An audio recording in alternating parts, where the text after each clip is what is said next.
The work that the St. Matthew's Episcopal Church does to feed those in need of assistance in the Food for All program is remarkable. Members of the church community gather together in multiple teams to prepare meals for those in need in the Hillsborough community. The teams meet up once or twice a week to deliver meals to the local Fairview Baptist Church. Members range from all ages and sizes. Children will either help pack snacks or find time to go play outside. Each team operates differently. Usually each team assigns a different member an item from the grocery store to bring in order to make a tasty, nutritious meal. The most popular and reoccurring food item are sandwiches that are always made with great care. The members bond together over a general consensus of helping a complete stranger. Everyone belonging to the church community is always eager to help in any ways that they can. If you ask any member why they do what they do, they will tell you that by giving someone in need a meal, it gives them the encouragement to get through another day. The St. Matthew's community does an excellent job of supplying a substantial amount of food for those in need.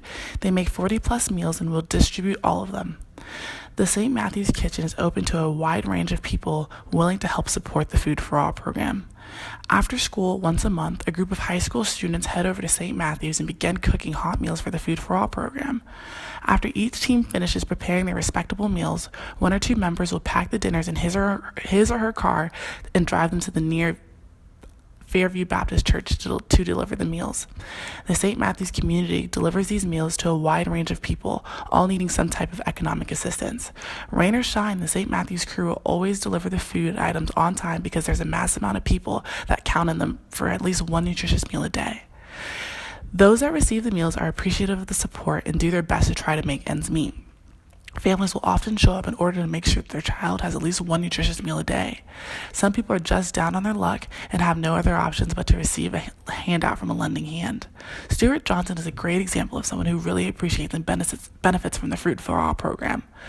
Stu constantly demonstrates his generosity by allowing children to be fed first and take home any extra meals. Stu greatly appreciates the Food for All program and makes sure to pay respect to those who make it possible. After receiving his meal, Stu walks from the church to the place where he resides, his car, which is parked right outside of his mother's home. Stu recently was evicted from his house and is forced to live in his car. Although life has handed Stu many hardships, he gets by the company of his 3 dogs, Rusty, Powder, and Red. Stu describes his dogs as his best friends. They are always there for him, and he treats them with a great deal of respect. They keep him from harm. They keep him company and watch over him and protect him while he sleeps in his car. Stuart fights really hard to abide by animal control regulations in order to keep his dogs. But given his circumstances, it sometimes gets difficult to meet every qualification to own a dog, like staying up to date with vaccinations and feeding them consistently. Stu keeps all of his belongings in his shed protected by an old mattress. He is very proud of his artwork. He keeps all of his drawings in the shed inside of a folder tucked away in a backpack.